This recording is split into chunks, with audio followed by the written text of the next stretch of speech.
Good evening, everyone. Welcome to ISOLA Gujarat's One by One lecture series. And on the occasion of World Environment Day today, we have the honor of hosting Mr. Vaibhav Raje, who's an arborist, and he will speak on proactive tree management for greener cities. Let me introduce Mr. Raje. Mr. Raje, if you could switch on your video. Yeah, hello. Hi, sir. Good evening. Good evening, sir. Good evening, everyone. You're muted, I think.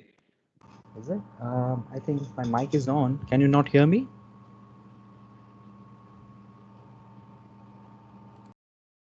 Yes, we can. Yeah, can you hear me, Sandeep, sir? Okay. Yeah, nice. About that. So, welcome everyone. Vaibhav Raje is India's first ISI certified arborist who intends to pioneer the arboriculture industry across India. And with an experience of almost a decade, he has provided urban tree management solutions for several thousand trees so far. Apart from being an international speaker, he is also a test committee member and a subject matter expert at the International Society of Arboriculture in the USA. And he has also been recognized as an Indian Achiever under 35 for 2020 by Indian Achievers Club. He has a bachelor's degree in horticulture from Konkan Agriculture University in Dapoli and a master's degree in agriculture and environmental sciences from Newcastle University in UK. He works towards increasing awareness of arboriculture in India and providing professional arboriculture services at par with international standards through his company, Tricotech in Mumbai. So over to you, Mr. Raje. So thank you so much for a kind introduction, and it's a pleasure to be here this evening. So I'd like to thank the ISOLA team and for inviting me and Mr. Sandeep Patil for hosting this session today. And I thank each one of you for coming here today. So you could be doing something else. You could have been just lazing around. It's a weekend, and it's obviously it's a lockdown. Doesn't make a difference if it's a weekday or a weekend. But thank you for all the joinees here who have taken the time out and they chosen to spend the next 1 hour with me. So thank you so much for putting that trust in us. And I'll do my best to give you as much as possible information to you. So without any further ado, let me share the presentation quickly. If you can just bear with me for 2 minutes, I'll just load the presentation here. Yes, can we just quickly do a chat check? If you all can see the screen with my presentation, could you write yes in the chat box for us so that we know that you all can see and hear me as well? Sandeep sir, are you getting some inputs? Because I don't see it here.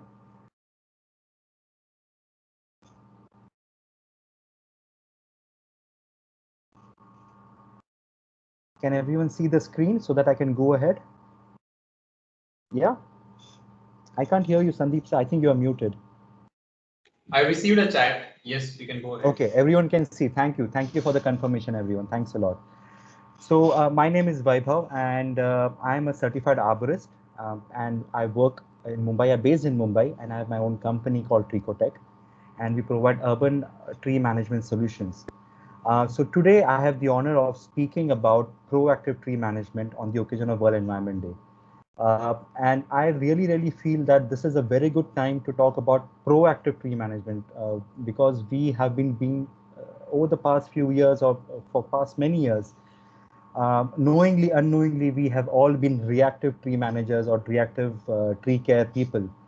But now the time has come. We have experienced so much of environmental, crisis in the past few years, and now we have the COVID situation.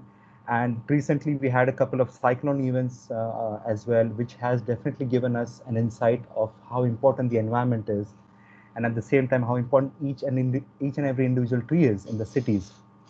So I think now is the time to shift from being a reactive tree owner to become a proactive tree owner. And this whole presentation is based and guided upon that. So just to open up quickly, I'm going to talk about these 4 topics. Basically, I'm not sure if everyone has heard about an arborist or an arboriculture. So I'm just going to touch base about what that is and what it entails. Secondly, I'll talk about trees in planning. So how you can be proactive in managing trees in your planning and design and infrastructure projects. Secondly, I'll talk about how you can be proactive in not just tree planting, but creating a treescape for a complete urban area or for any particular landscape project.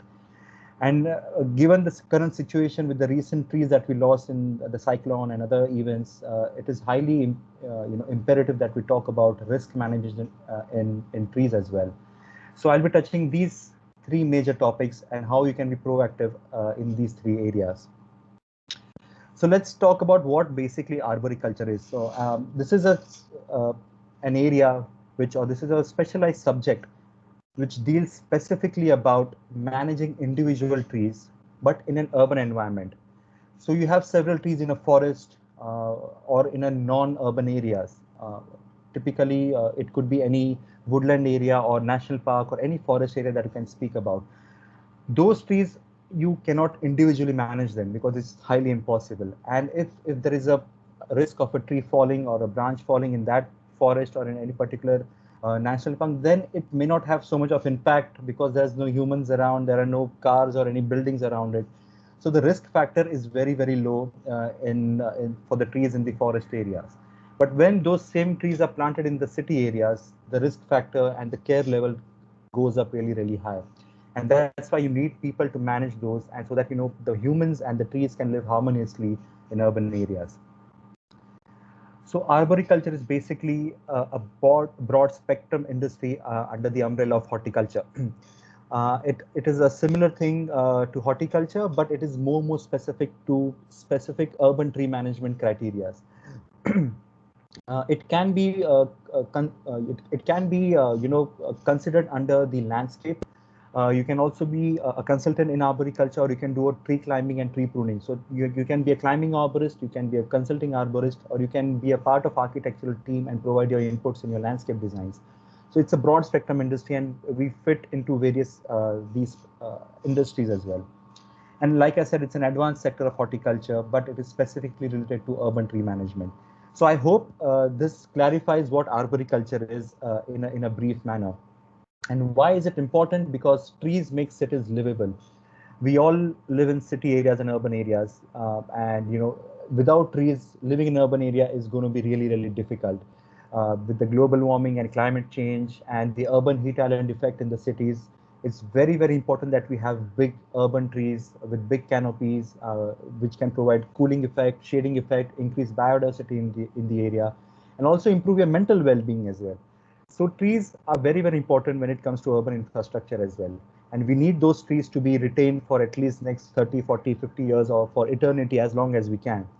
But trees will not stay on their own as they are. They will need some interventions. When the trees start to become mature, there are going to be some defects, some problems. There has to be some maintenance work that needs to be done on the trees. And how do you do that? So you have arborists who help you manage those trees in urban areas. And we provide care and consultation and advisory and execution services in urban tree management. So it could be tree pruning, risk assessment, so on and so forth. So let's move into the first topic of the day, that is trees in planning. I'm sure a lot of you are practicing in your respective fields of architecture or landscaping and horticulture, and you have done several tree plantations so far. And you have also built a lot of projects. Definitely, as being architects, you're involved in big infrastructure projects as well. And during the project design stage itself, there are a lot of trees that you have to look after, that you have to manage those trees. Many times we find success in doing that, but many times we do not find the success in doing that, which is fine. It's a give and take situation. You can't really see the best or the worst coming out of it. You can't really gauge it in the beginning itself. But I'm going to throw some pointers on what the developers, the architects, and the planners need to focus on when they talk about any planning of an infrastructure project or designing of an infrastructure project. So I have come up with a strategy that is called as the core strategy. And this is something which I use to optimize or to filter out where best I can provide my expertise, how best I can provide my expertise, and how an arborist or how you could even choose how best you can get involved in that project. So the core strategy, so basically the C stands for collaboration. So you need to have, for your project, you need to find the right people at the right time.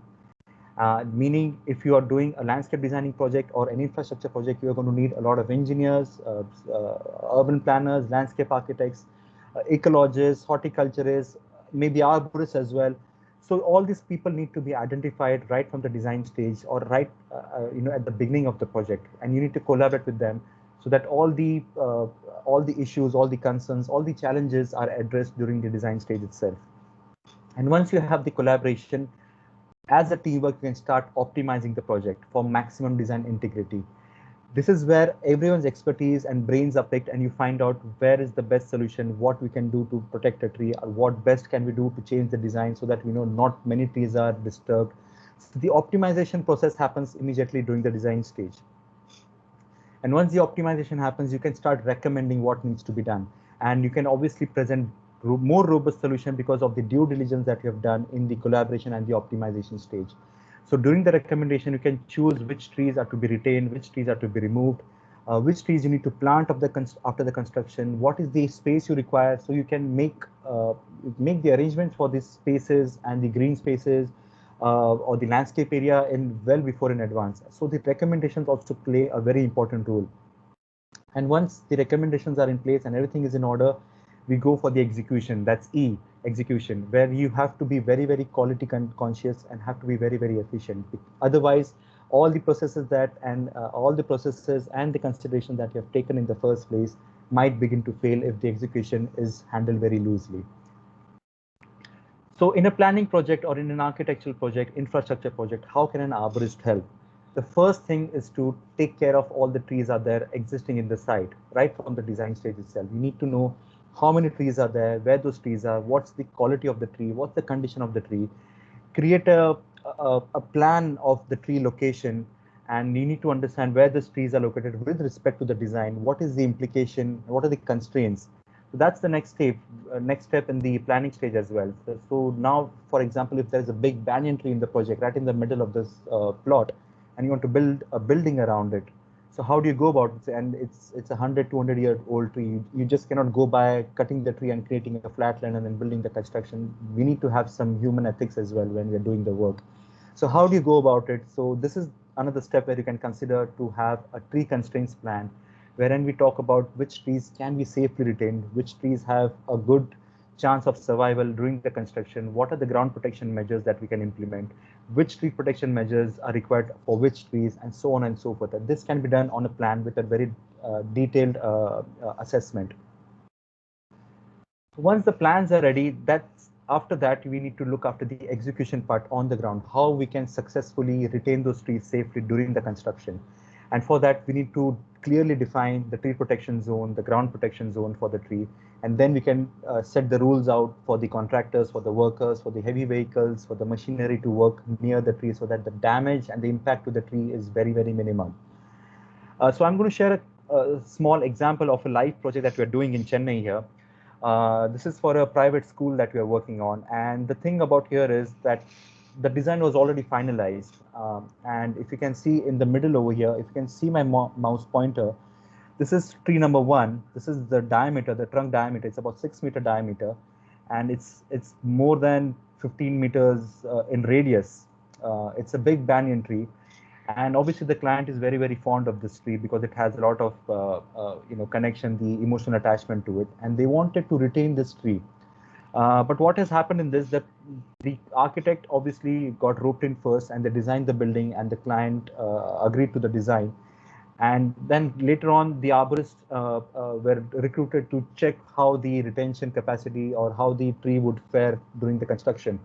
So obviously it's a very, very big tree, and the design is very, very intricate with the tree, and it's going to be a very, very challenging situation.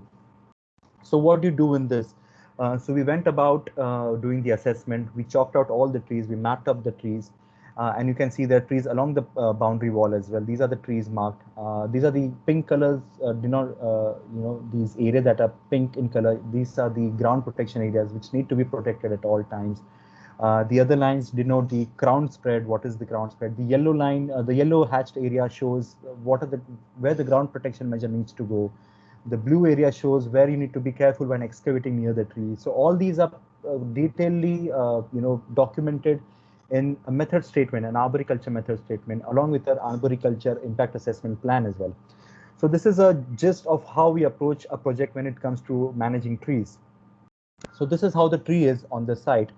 Just to take you back, sorry about that. Just to take you back here. So right now the tree is standing there. Obviously the construction is yet to begin fully. And this is the north, sorry, and this is the north direction of the site. This is the open ground that I'll just talk about. And so what has happened, a lot of canopy which is already spread out here is going to be taken out, which will have to be taken out because of the design constraints right now. And this is what it's going to be like. So you can see the tree here. This is the north direction, this open area on the other side. This is the northern side of the plot. This is where the major part of the building is going to come up. And this is the remaining area where the building is going to come up. And this tree is going to be retained while the construction is going to be, and after the construction as well. So that is the intention of the client. But due to the design constraints and everything, we have to work around the architectural and the client's requirement as well. A lot of lower branches, the structural branches will have to be removed to incorporate the design as well. So you can see the yellow lines here. We're going to lose a lot of, we'll have to make a really big cuts on the tree, heading back cuts, to make sure they can accommodate the building and they can go ahead with the construction. So obviously we are trying to find this a very fine balance, but in situations like this it's very, very difficult to come up with a very robust solution. But we are trying to do what's best here, and we have to. And the another benefit of this is this is a banyan tree. It's a very hardy species and a very resilient species. So that is an advantage that we are relying on. But that doesn't mean we go away and just hack the tree and prune the roots and remove the roots and dig around and just make a mess out of it. So we're trying to approach it in a very standard and a very systematic manner. So we have recommended a lot of pruning around the canopy. The yellow line denotes where the final line, approximate final line of the pruning would be for this side, and the approximate final line of pruning on the other side. So you can just imagine when this big chunk of greenery is going to go, the tree is going to be super, super stressed, and we have to take care of the ground protection at the same time. And there's going to be a lot of piling work, a lot of excavation near the tree. So we have to do a lot of root exploration. So this is one trench that we dug up at site, where the piling locations are, where the proposed piling location is going to happen. And before the piling happens, we have asked the contractor to do exploration trenching, where you can find where the major structural roots are, and if they can move the piling holes around and protect the roots at all costs. We cannot afford to lose any roots at this point of time, because a lot of canopy of the tree is going to be compromised. So right now we have to make sure that the roots are intact and the physiological supply and the physiological processes of the trees are not hampered. So we have started with the root exploration at the moment, and we have found out so many roots are there, where the roots are, and the contractors are now and the designers are now working to relocate the piling location. So this is what we can do to protect the tree. And obviously during the construction, we have recommended very, very robust tree protection zones as well. This is just a temporary protection measures that they have taken, and because of the lockdown, the work has now stopped, and they will be putting up hopefully a very more robust system in place to protect the tree from any unintentional damage from any pedestrian, any cars, or any heavy machinery that works on the site. So this is just to create a respectable demarcation, saying that this is the area which needs to be protected. It gives you a visual appeal, saying that this is something I cannot enter into. This is the area I need to respect for the tree. So it immediately puts the person into in a defensive approach for the tree. Even a worker would know that this is something I need to look after. So this plays a very, very important role when managing or protecting trees in a construction site. Without installing the protection zone, without defining the protection zone, and without assessing the trees and what needs to be done in the first place, it's very difficult to protect the trees during the construction. So these are some of the things that we need to consider while doing tree planning around construction areas. The second bit is about treescaping, and this is something which you already must have heard about, but I just want to touch base about what exactly treescaping is. I believe that any landscape that harmoniously includes trees. So it's not just about planting a tree and creating a pit and putting a tree in a landscape and expecting it to grow. So this is what we have been doing so far. But the proactive way of doing tree plantation or treescaping is integrating all the trees, the new trees as well, or the existing trees as well, in a harmonious way in the urban infrastructure, and in a sustainable manner, so that those trees remain for the years to come, for the next generation as well. If you're able to achieve that, then it's a very sustainable treescaping project, and that's what I believe in. So what is happening right now is the current approach that we have is that a lot of landscape people, landscape architects are here today, and with all due respect, this is something that we all are doing, which is not wrong, which is not bad, and this is what we need to do. Obviously, this is how the industry practices are. But what I'm trying to tell you here is these current approaches need to be upgraded a little bit with the current climatic condition, with the current global warming, and the the green canopy cover is losing at a very alarming rate, especially in urban areas. So we need to step up. We need to change our approach. But before we change the approach, we need to know what is happening right now, so that we can take the next step forward. So this is just an awareness presentation to show you what is happening right now on the ground. So what happens usually, we prepare the concept plans, the landscape plan, and we put in a lot of design aesthetic features and all the landscape, the shrubs and trees and everything. And this is particularly for the landscape. Then we prepare the working drawing and we work out the BOQ for the landscape area, and we provide the specification, what kind of soil mix we need, what are the pit size we need, what species, how many species, and in general size we recommend, we create a BOQ and we recommend the sizes. We either put the bag sizes, or we either put the tree size, saying that this much girth and this much height, and so on and so forth. And after that, we either float out a tender or we send out inquiries. Either the contractor does it, or the architectural company does it, whoever is the main person to do it. And then we start sourcing out trees based on what is available in the nursery at the time of planting. So you have 2 years of construction, for example, and after 2 years, your landscape project starts. And at that point, we decide to do the landscaping work. And that's when we rely on the nurseries, on the stock that the nurseries have.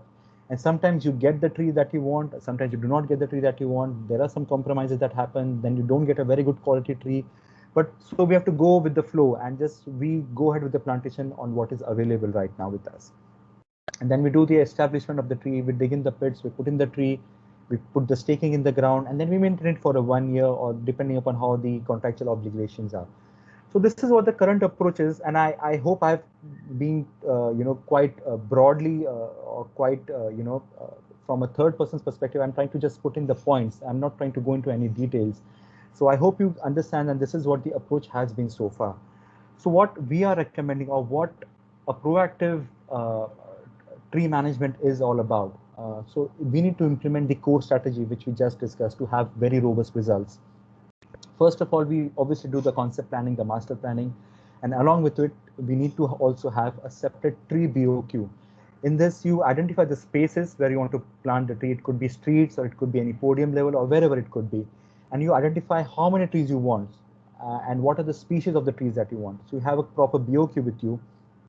And then what you do with that BOQ is you approach the nurseries right then and there itself, during the design stage itself, and you get your trees established in that nursery right from that stage. So if the project is of 3 years, for example, any infrastructure project, if the construction is going to be for 3 years, at the start of the 3 years, you approach the nurseries, you ask them to, this is the quality of trees we want, and this is the species we want, these are the number of trees that we are looking for. And you start having your trees set up separately in the nursery, growing just for your project. So this will help you to control the tree quality very, very drastically. And it will help you create a detailed specifications as well. Once you have the design completed, you can put in the specifications on, what is the bag size that you want, the root ball size that you want, what is the caliper, the trunk caliper, and the taper, the trunk taper as well. The canopy spread, because the canopy spread is very, very important. We might talk about the tree height and the girth, but the canopy could be very, very, less than 1 meter. And it may not be an ideal tree after 4 or 5 years. It could have a lot of defects, and it could fail probably after 5-6 years, due to its defective nature. But in this stage, you can control those defects. You can eliminate those trees which have a lot of defects in them, or you can correct those defects right at the nursery stage. So this helps you control the quality of the trees very, very dramatically. And once you have finished getting your trees set up in the nursery, then you decide about how you're going to plant those trees. There are some latest interventions that are available. I show you in the next slide, where you can plant those trees along with the urban utilities and storm waters and everything, and you can have a very harmonious planting scheme for your streets and for your urban areas. And usually the establishment happens in a very traditional manner, but right now with this approach you will have very good strong quality trees. You can use various tree anchors to anchor them into the ground, and you can also, this is the place where you can decide how, what will happen if you follow all these steps, the budget optimization and the resource optimization becomes very easy, because you would rather want to spend 100 rupees in the first few steps rather than spending 100 years for the next 10 years in maintaining those trees. So my point is to optimize the trees and the tree selection and the process in the design stage itself, in the bidding itself, so that your recurring costs are very minimized. So these are some of the examples that you can integrate in your project. So these are some of the structural root cell modules which you can use. So what happens? So the question of digging the pit size goes out of the window. What pit size should be there? If you have these root modules, you can just dig a long trench, a deep trench. You can install these root modules.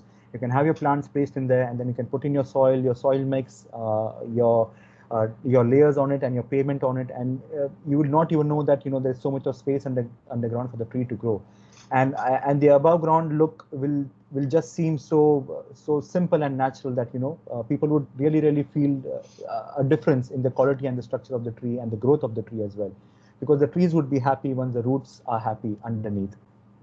And for planting such big trees, 5 meters trees or 3 meter long big trees, you need to have very strong anchors. So staking with bamboo sticks, and these old-fashioned need to be replaced with these latest interventions. So there are a lot of tree anchors available. You can use steel anchors, or you can use steel cables to guide the tree in a very high wind conditions. And this is something we need to start implementing for the urban areas as well. So the next part is about tree risk assessment, and this is very important, because right now people are being aware, because a lot of trees have been lost, and there are a lot of reasons why those trees have lost, and let's not go into that argument. But the recent cyclone that we witnessed recently, we had more than 2,000 trees collapsing just in Mumbai city alone. And there are a lot of speculation, a lot of questions, a lot of debates on why these trees have fallen. There's excess of pruning, there is no pruning, there is no root space. There are hundreds of reasons, but there's no point in digging up the old grave.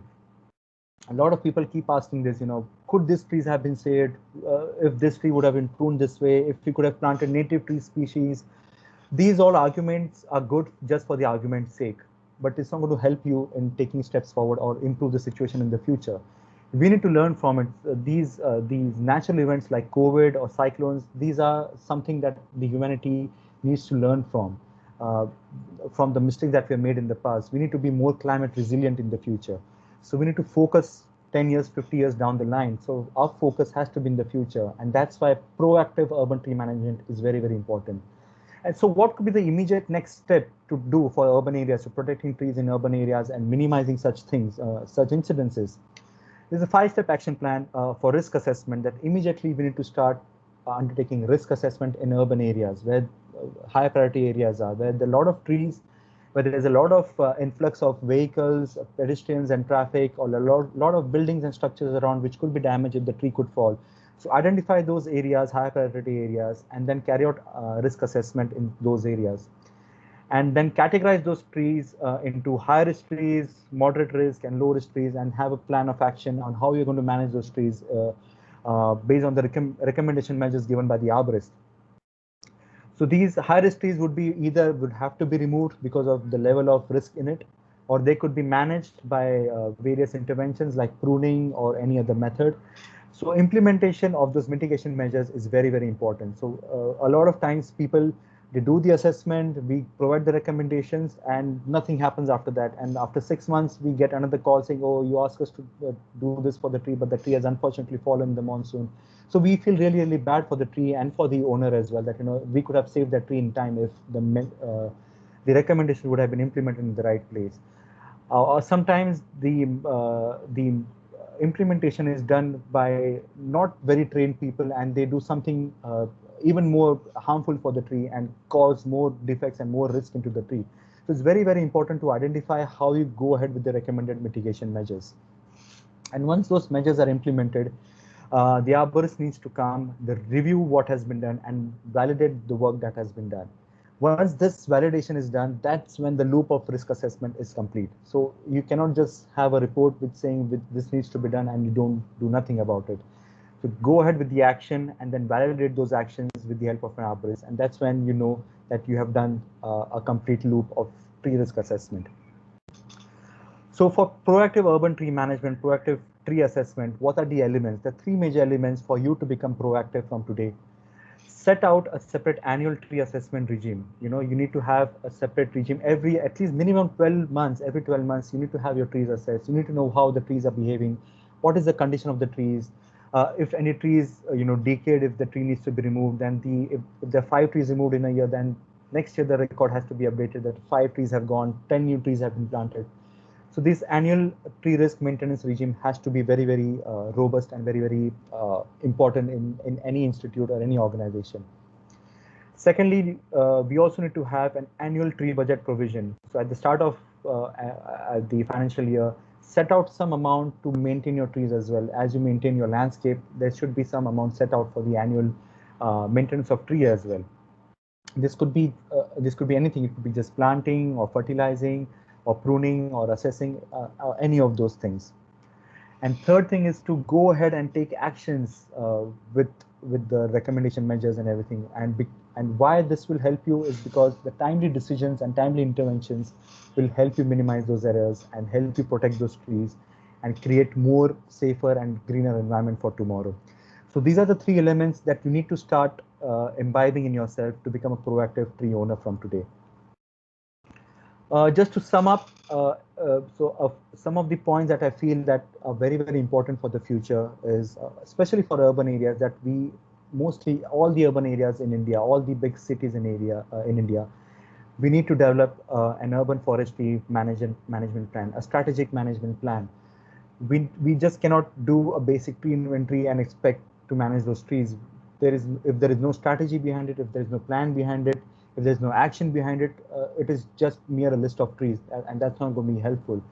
So we need to go one step ahead and design and develop a management plan which could have the current status of the city, of those trees, what's happening, where the trees are, what is the condition, which are the high risk trees, and so on and so forth. Along with it, we also need to upgrade the existing tree policies with regards to specifically tree pruning, various tree permissions, integrating trees in design and the planning permissions and with regards to trees, so that damage to the trees are minimized, so on and so forth. The third aspect is that we need to implement, or we need to integrate best management practices in arboriculture as per international standards. So it could be in risk assessment, it could be tree pruning. We just cannot have untrained climbers climb up into the tree in a very unsafe manner and hack the tree left and right and then expect the tree to survive. So we need to have best management practices, scientific ways of tree pruning as well. And lastly, we need to engage the community. So without the community engagement, we cannot have major success in the urban tree management plan. So these are some of my 2 cents for today about how you can become a proactive tree manager or tree lover or a tree care expert, and how you can look after trees in your area. So thank you so much for your time today, and I'm open for questions now. Thank you, Mr. Raja. That was very enlightening for us to understand. So there are a few questions which I am going to ask on behalf of the viewers. Yes, sir.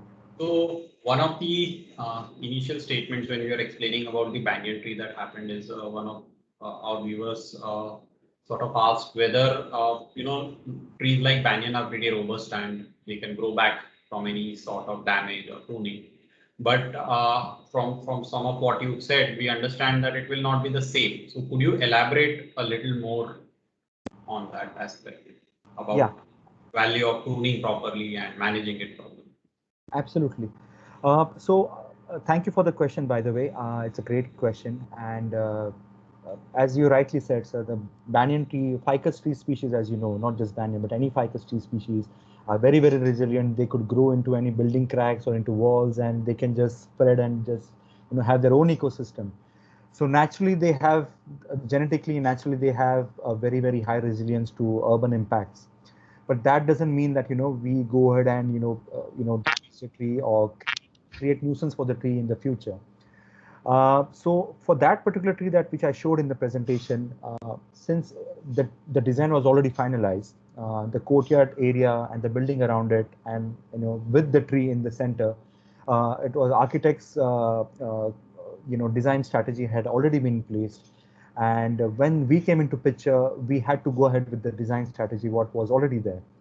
And then we have to make some hard decisions of pruning. So we are going to lose a lot of canopy in the tree, maybe not from the top, obviously, because that's going to be open to sky. But from the three sides at least, we're going to reduce the canopy by more than 30–40%. And that could be a serious temporary effect on the tree. But we are hoping, and we are hoping that the nature supports us, and there is no 1+1 = 2 with trees. It's always you try and test out and see how it goes. But we are not leaving any stone unturned. For the ground protection measure, that is where we can have better implementations and better management practices.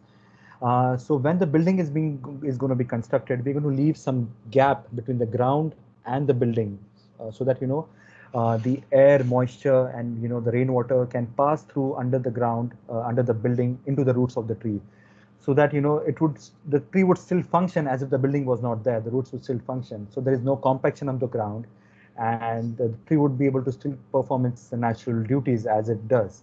So even though we are compromising on the canopy, we are not compromising on the ground level. So we are hoping that would give a chance for the tree to survive in a more healthier way. I hope that answers your question, sir.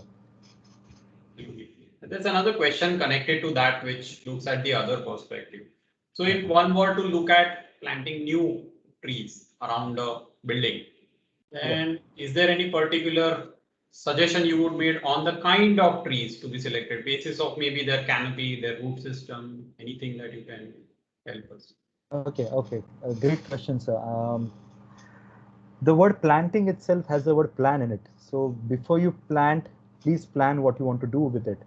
And when you plant a tree, you need to think at least 10–20 years down the line, how big the canopy is going to be. What is the function of the tree that I'm planting for? Is it just for a shade, or is it for aesthetic purpose? Is it for fruit production? Or it could be any reason, or it could be any emotional attachment. It could be my grandfather's, heritage that I'm planting today, or something. It could be anything like that.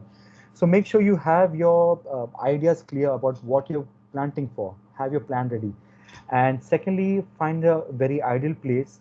Usually near the buildings, we do not recommend planting very big trees like any banyan tree, peepal tree, or even rain trees, because these trees gonna need a lot of space, not just above ground but below ground as well. And after 10–20 years, you would find these trees going into the foundation, causing damages in the building, the subsidence of the buildings and whatnot. So choose trees which are about small to medium size. For example, in Marathi we call a tree called bakul. Maimesops elingi is a very good compact tree.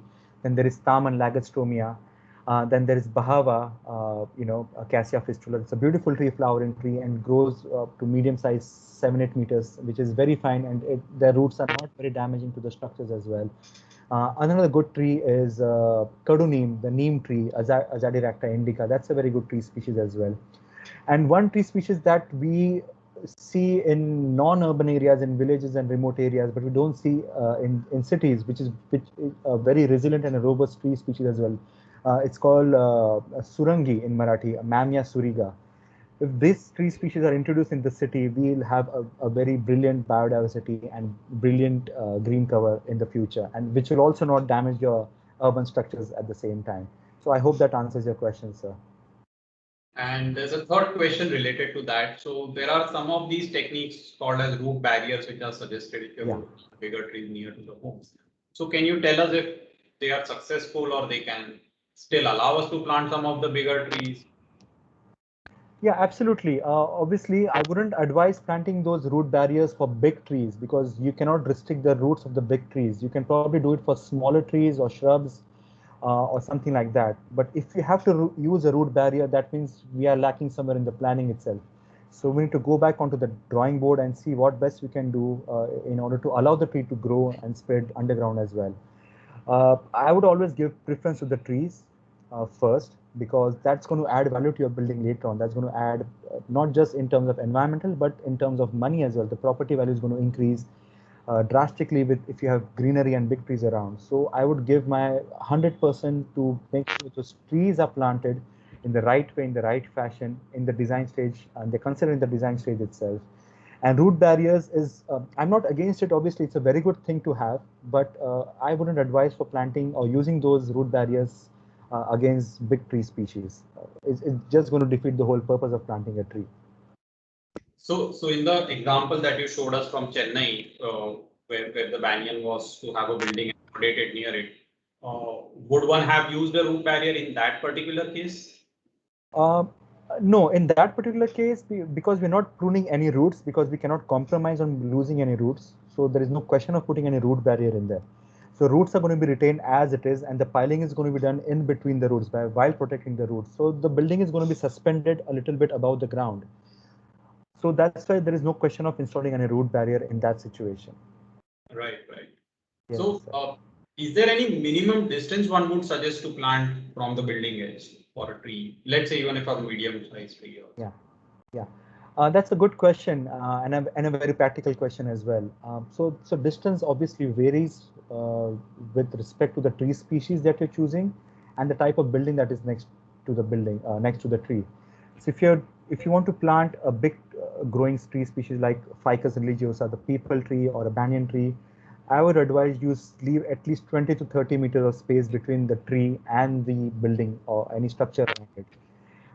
And if you're planting a tree like Bahava, Cassia fistula, or Lagostomia, or any smaller tree species, I would advise not more than 10 meters. Within 10 meters should be okay. That's what I feel, because the roots don't just remain within the canopy line, the drip line.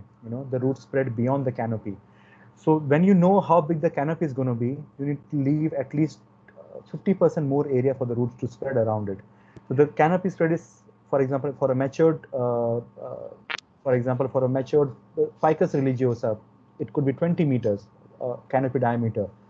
The tree could go at least 30 meters beyond, or at least 10 meters beyond the canopy. That is total 30 meters of area. So that is how you need to gauge and understand how you can design your trees around building structures. I hope that answers your question, sir.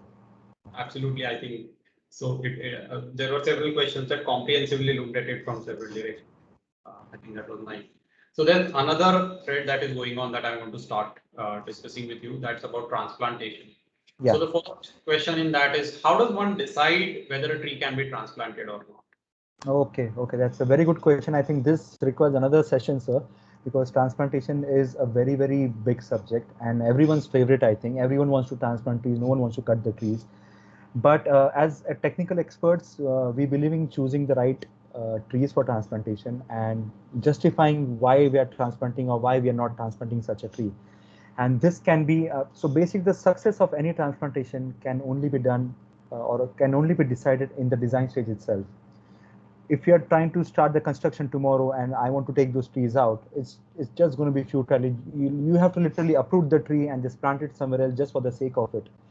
So if that is called as transplantation, then I would want to go back and study what transplantation is, because that is what has been happening in our country so far, and very, very unfortunate as well. So the rate of success is depending upon when you decide to transplant the tree.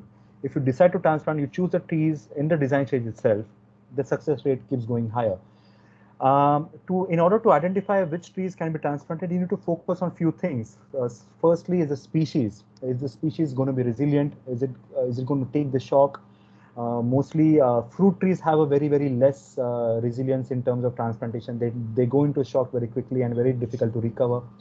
So we usually avoid transplanting fruit trees, especially jackfruit or mango trees like that. Second thing is the size of the tree. Is it feasible for me to take the tree out and move it onto a public road to a different location? Or is it feasible for me to take the tree out along with the proper root ball with a crane and then move it around to a different location? So the size and logistic feasibility is the second criteria. The other criteria is the condition, the physiological and the structural condition of the tree. Is the tree healthy enough? Is the tree going to recover after transplanting? And does the tree have any defects in it? If it has more than 50% cavity or a decay in the tree, there's no point of transplanting the tree. It's not going to add any value later on. It's going to add cost to you for maintaining it. So these are the ways you can identify which trees can be transplanted and which trees cannot be transplanted. Like I said, the success also depends on the meticulous planning and the execution of transplantation. It's more like a surgery rather than just uprooting and planting. So it's a very delicate subject. It's a very wide, broad subject, and we could probably do another talk on this someday. So I hope that answers your question, sir. Absolutely.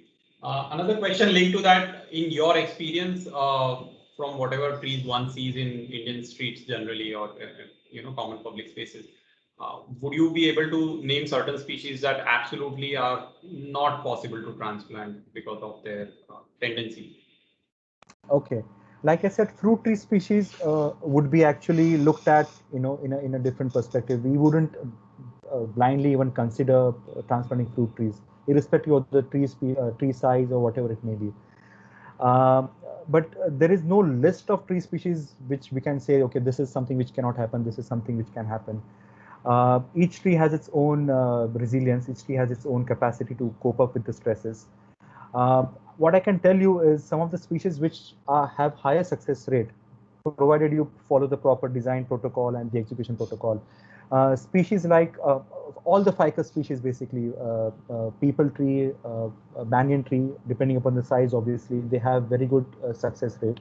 Sometimes what happens if it's a very big banyan tree and because of logistic constraints, a 20-meter banyan tree is chopped into a 10-meter banyan tree and the trunk is transplanted, and unfortunately we expect the tree to survive. So that's very unfair, and that's not transplantation as per my definition goes. So ficus species is a very good tree species that you can consider for transplantation. Rain trees are very good. They respond very well.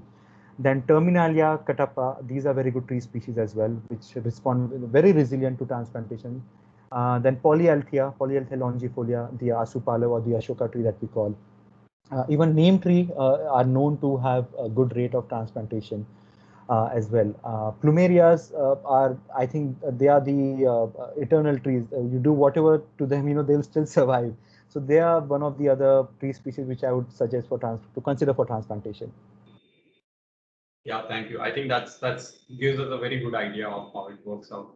So another question again linked in that thread is, in general, what would you consider to be standard measures or concerns that need to be addressed during transplantation process?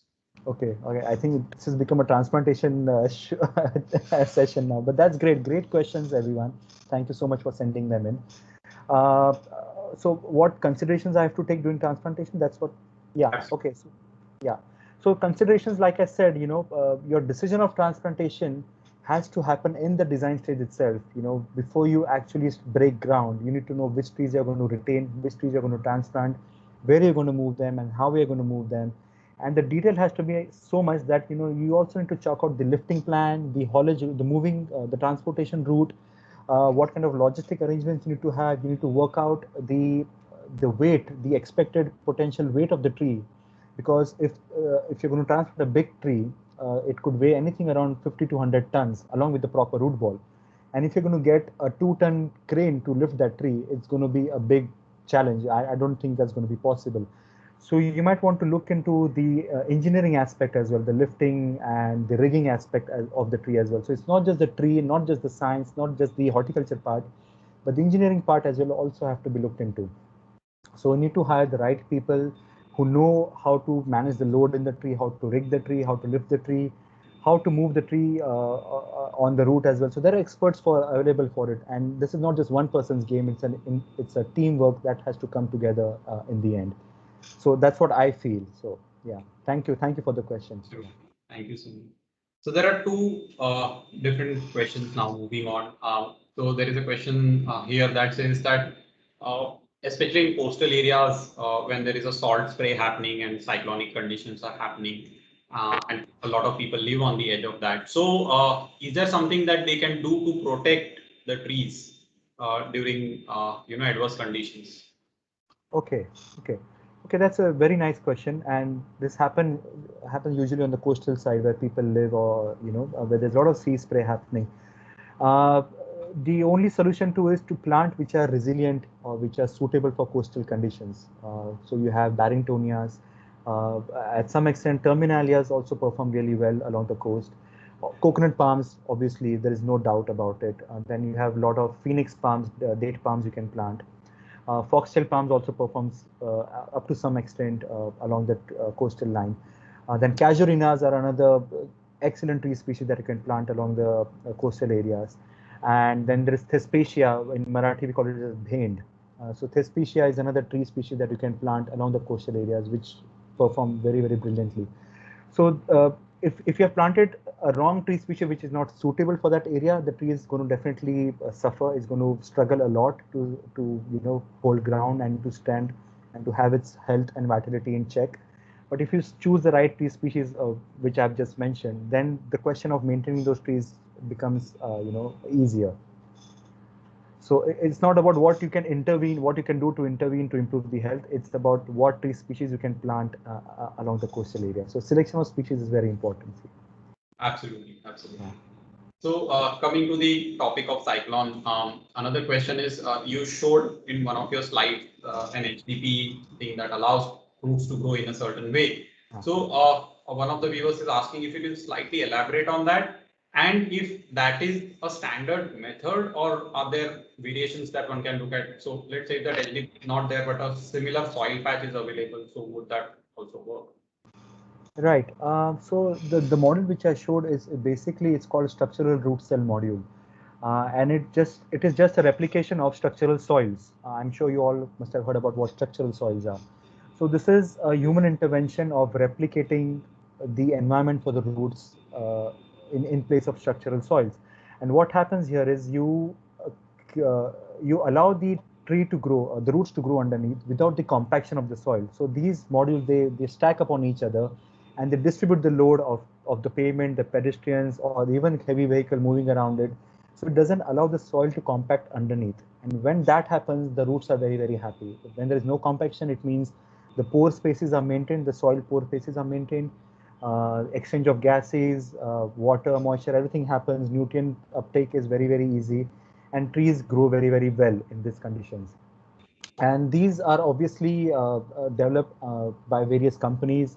There are companies based in the US, UK, Singapore, and you can find their various specifications, more details onto their website. If you just Google structural root cells and about it, you'll find even a lot more information. I'm not a particular expert about it, but when it comes to streetscaping, planting trees along street side, we would want to have these kind of interventions integrated for the future, because we have seen the effects of planting in a small pit. A big banyan tree will do fine for 10 years in a small pit, but when it becomes 30, 40 years old tree, that space is very, very restricted. So this is something we need to learn and change our planting scheme for the urban areas as well.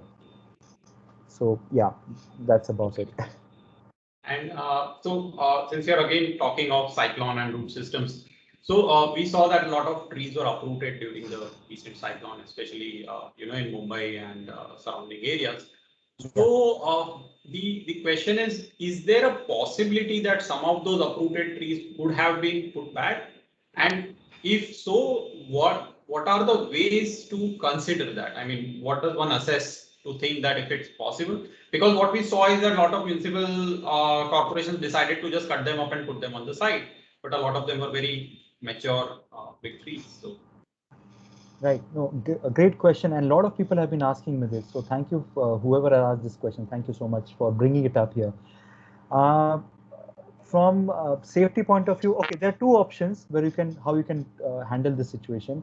If the tree size of the tree that has fallen is about, say, 3 or 4 meters at the most, if it's a very small young tree and it has fallen and collapsed on the road or in the garden or park or anywhere, there is a high possibility that you can put the tree back and it would have a very good chance. What you can do is, for such small trees, you need to prune the roots again so that new roots are initiated. You just don't want to put the root back as it is, because the roots are going to be damaged.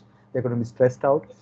So we need to give proper pruning to the roots, make a nice pit again, and don't put immediate fertilizer, because there are not going to be enough roots to absorb those nutrient fertilizer immediately. So maybe after 3-4 months, we need to start giving some small doses of fertilizer to it. So first, plant the tree back into the ground, prune the roots properly, make a nice pit, plant it back again, and provide proper support this time. It could be anything that could work for you. So this can be done for smaller trees about say 3 to 4 meters height at the most. But any tree, I think bigger than 5 meters or so, is going to be a structural and it's going to be a big hazard in the future, because if the tree has fallen in the first place because of a cyclone, there is a reason behind it, because it could be there is some defect in the roots are not strong, there's not enough rooting space, or the canopy is overgrown, there is excessive wind load in the canopy which has caused the tree to fall down. And then you choose to bring that tree back up again, you're exposing that tree to again the same environmental conditions, the same problems, and again tomorrow another cyclone comes, we have 4 months of monsoon to go.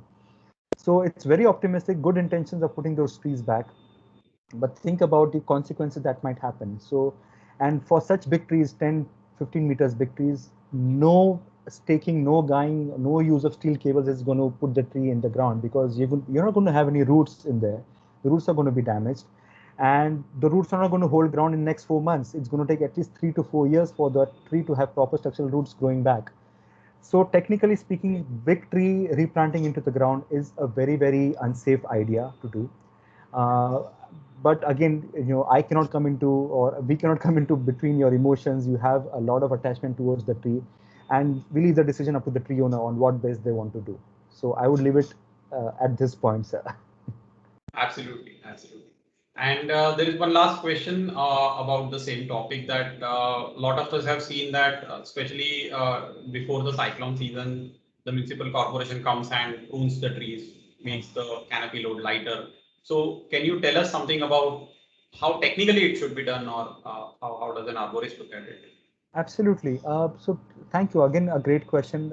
This is something which needs to be told to people, that the awareness needs to be created about tree pruning, because merely removing branches from a tree at random places is not tree pruning. It is a systematic, approach towards a tree based on the tree condition.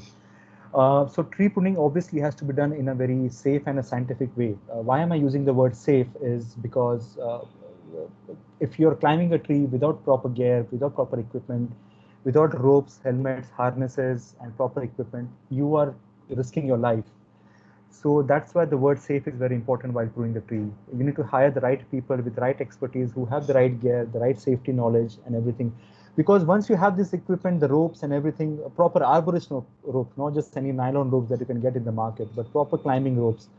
Once you have these equipments and the knowledge of climbing into trees, you can move within the tree very, very easily, which the other climbers may not be able to do that. So if you have to prune a tree, say probably at the edge of the canopy, with the help of a rope, you can put the weight on the rope, not on the tree, not on the branch. We can put the weight on the rope, and the rope holds the weight of the climber, and then he can access the lighter areas of the branch or in the higher areas of the canopy as well, and we can carry out the scientific tree pruning. So before we even talk about scientific tree pruning, we need to talk about the safety, the technique, the equipment, and so on and so forth. And secondly, when it comes to actual pruning the tree, pruning has to be done based on the condition of the tree and the requirement of the tree, not what we need. A lot of people ask us to prune the tree or remove the tree because it's blocking my ocean view. And we respect their opinion, obviously. There is nothing wrong in asking for that, but that doesn't qualify for the tree to be pruned. So we need to understand what the tree is requiring, what the tree is demanding, and that's how you go ahead with the pruning. So many times, to minimize the load on the tree or minimize the stress on the base of the tree, and to minimize the risk of tree falling, tree failure, crown reduction needs to be done. It could be anything between 10% to 30% of the crown canopy can be reduced at one time. And many times we also need to raise the canopy level. So we do a lot of crown raising to allow the traffic or the vehicle movement or the pedestrians or structures and clearance under the tree as well. And then we do a lot of crown thinning, where we reduce the canopy from all the places in a very, like how you thin out the dense canopy, allow the light and the air to pass through it, which improves the health of the trunk underneath, and also allows light to pass through the tree, which reduces the fungal infection, the bacterial infection in the tree. Because when the tree is very dense, there is hardly any light that reaches at the base of the trunk. This allows the fungal decay, colonization to happen, and it causes more problems to the tree. When you thin out the tree, you reduce the canopy, allow light and air to pass through. These problems are managed through that. So I think these are the techniques we need to look at and also consider the safety aspect along with it. Absolutely. Yeah. I think that's all we have time